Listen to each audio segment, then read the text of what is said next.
Binomial random variable. In a binomial random variable, there are only two outcomes that are possible during each trial. Now, there's a special case of binomial random variable. It's referred to as Bernoulli random variable. And in this case, the outcomes may either be 0 or 1. And let's just elaborate a bit so that there's no confusion whatsoever. In both cases, whether you're looking at binomial or Bernoulli, there's only two outcomes that are possible. But with binomial, it's more generic, like these two outcomes can have any possible values. But in the special case that the binomial random variable is indeed a Bernoulli random variable, then those two outcomes will have a value of either 0 or 1. So now what we want to do is we want to take these interpretations and construct it into a framework, which is what we have right there. So let's dive in. So supposing we're looking at a Bernoulli trie, you'll notice that we have only two outcomes, and let's call the first outcome a success and the second outcome fail. And what we need to know about these two outcomes is the following. We need to know the likelihood of each outcome and the value. So let's just say the probability of success is denoted by P, and therefore as a result, the probability of fail would be 1 minus P. So for example, if success outcome has a 70% probability of occurring, then there would be 30% probability of a fail outcome. And because it's a Bernoulli trial, we know that the values will either be 0 or 1. So in the case of success, the outcome will have a value of 1. In case of fail, the outcome will have a value equal to 0. And here's a table just to summarize what we discussed right there. And just very quickly, so you could see once again you have your two outcomes, success and fail. And what do we need to know about each outcome? Its probability and its value. And there it is again, okay, which we covered.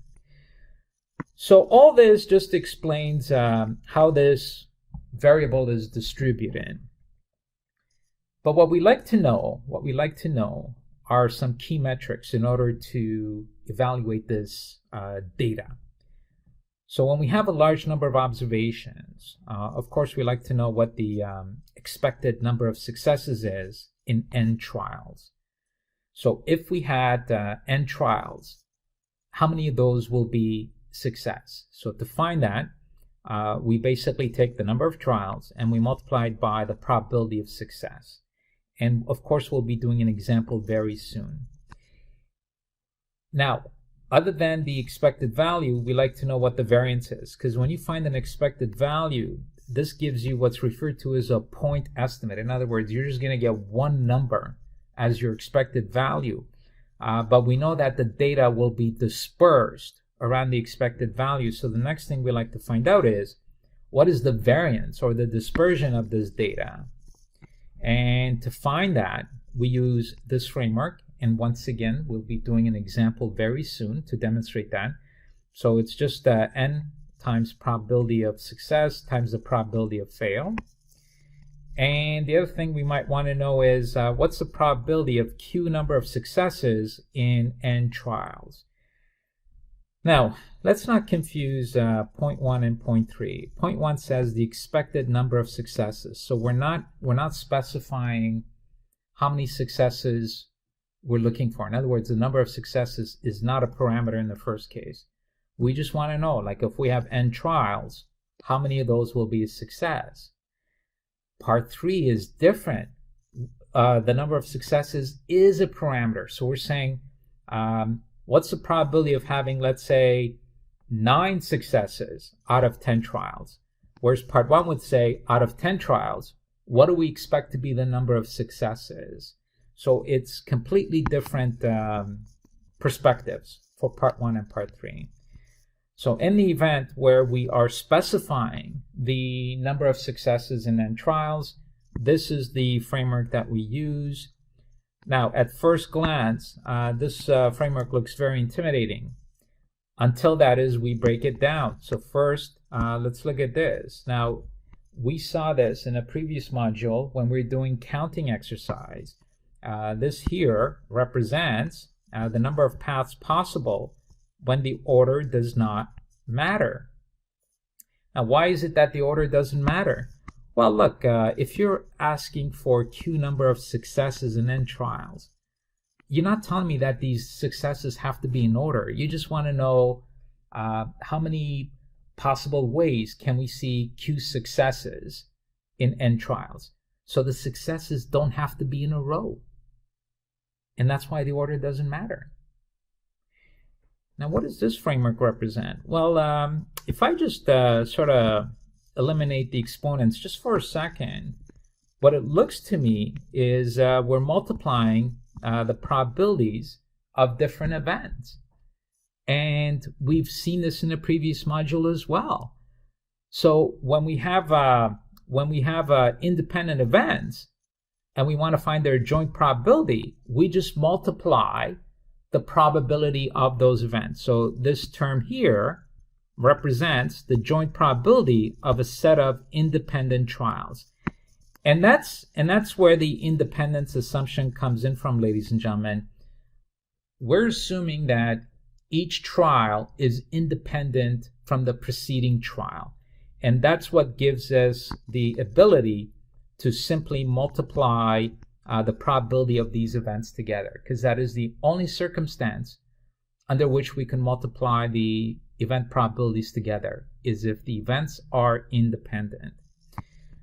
So there you have it, ladies and gentlemen. Again, like I said, at first glance, when you see this in the curriculum, it just looks like a beast. But then when you break it down into two parts, you've seen both of these in previous modules. So this is a counting exercise, and this here is simply finding the probability of a set of independent events. So now we're ready for our example. And just by the way, we have to multiply these together. So let's look at our example. Suppose that over the last 20 years, earnings have increased 16 times. So first, we want to calculate the probability that earnings will increase for any one particular year. So just so I can insert some quantitative jargon or terminology, each year represents a trial. Well, let's look at your history. You've had a total of 20 years. 16 have been successes or increases. And that's the other thing. I just blurted it away. Where each year is a trial, an up year would be considered as a successful outcome. So the probability of success would be 80%, because in 80% of those 20 years, you've had an up earnings year. Now the second question says, well, what's the expected number of up years over the next 10 years? So here's where we use this framework. We say, okay, you want 10 years. Now each of those years has an 80% probability of success. So therefore, out of a 10-year period, we expect 8 successful years. In other words, 8 years in which earnings are increasing. Now, as I've said before, ladies and gentlemen, whenever you have an expected value, that's like an average. So the best way to read the 8 is the following. Over the next 10 years, on average, we expect 8 up years. Now, when you say average, that means we want to know how dispersed the individual data was around that average. And that's where variance comes in. So what's the variance over the next 10 years? And we did see this framework before, so it's just a matter of plugging in the numbers. So here's the number of trials. Here's the probability of success. Here's the probability of fail. So you get 1.6. But again, I remind you that this is the variance information. So to find the standard deviation, which is how we like to express our answer, we just reverse the square with the square root. So the square root of 1.6 is 1.26, which is approximately equal to 1.3 years. So how do we interpret this information? And what I mean by information is over the next 10 years, the average is 8, but the standard deviation is 1.3. So over the next 10 years, we estimate 8 positive earnings years. However, we expect the actual results to deviate from that estimate by an average of plus or minus 1.3 years. And that's what standard deviation is. It's dispersion around the mean. So we expect the individual values to deviate by about 1.3 years from the mean of 8 years. But doesn't that make sense, ladies and gentlemen? Like when you're looking for like next 10 years, are you really just going to rely on one estimate? Don't you want to know what the range of possible values is? So do you see how the quant goes hand in hand with a conceptual understanding of what's going on? If I'm forming an estimate, I don't just want to rely on one number. I want a range. And that's what standard deviation allows us to do. So there it is. The tip says every time a forecast is made, we have to factor in some uncertainty. And that's where the uncertainty comes in. Now, in part 4, we're asked to calculate the probability that earnings will increase in 6 out of the next 10 years. Now, do you see how this is different? Because now we're specifying the number of successes. We're not saying how many successes will there be in 10 years. We're saying specific. We're saying what's the probability that we'll see 6? So we're specifying this. 6 up years within a 10-year period. So step 1, calculate the number of ways we can have 6 successes in 10 trials. So here's the 6 successes, and N is 10 for 10 trials. And reminder again that the order of these successes does not matter. So if you're looking at a 10-year period, ladies and gentlemen, whether the 6 successes occur at the beginning, in the middle, or the end, it doesn't matter, because all I'm asking for is 6 successful outcomes. So that's why we use the count framework for when the order does not matter. And you can see that we have 2 labels, right? We've got the successes and non-successes. So if you're looking at 10 trials, what are the 2 groups that are going to form? Again, successes and fails. So, and if you recall from the module we looked at for counting exercises, you have to take the factorial for these variables. So when you input everything, you get 210.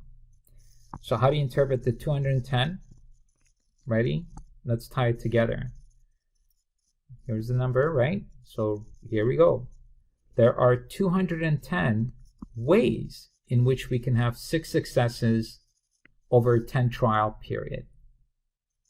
Great. So then step 2 is, well, what's the joint probability of a path containing 6 up and therefore 4 down years within a 10-year period? So you have 210 ways. But what's the probability of each? Well, let's see here. Let's see here. For each of these scenarios, you're going to have 6 up years. So why don't we do the math at the same time? So you could see we have a 10-year period, right? So this represents that entire 10-year period. So in that 10-year period, so that's what this is, 10-year period. In that 10-year period, we're going to have 6 successes, and each one has a probability of 80%. And again, in that 10-year period, we're going to have 4 fails, and each one's going to have a probability of 0.2. So therefore, when we multiply the probabilities of each of these 10 years, each 10-year period will have that probability. So now let's put everything together, ladies and gentlemen. There are 210 ways in which we can have 6 up years and 4 down years. And each of those paths has this probability. So then in step 3, we're just going to put them together and multiply. So we have 210 ways in which we can have 6 up years and 4 down years in a 10-year period. And each of those paths has a probability of 0.000419. So then when we multiply it together, we get this, and then we convert it into percent, so it's 8.8%. So then to wrap this up, to answer the question directly, what's the probability? Remember the original question, what's the probability that we'll have 6 up years within a 10-year period? Here's your answer. There's an 8.8% probability that we'll see 6 up years within a 10-year period. Now, what are the underlying assumptions for binomial model? Now you can see that the probability of success is assumed to be the same for each trial, in other words, for each year. So when we said the probability of success is 80%, what we implicitly assumed is that it's going to stay constant at 80% for year 1, year 2, all the way through year 10. And of course, reality might be something different. So you have to know the limitations of the models you're using. And this is clearly a limitation because most analysts would disagree. They would think that the probability of success may be different from one trial to another trial. And the other thing that this model assumes is that each trial is independent.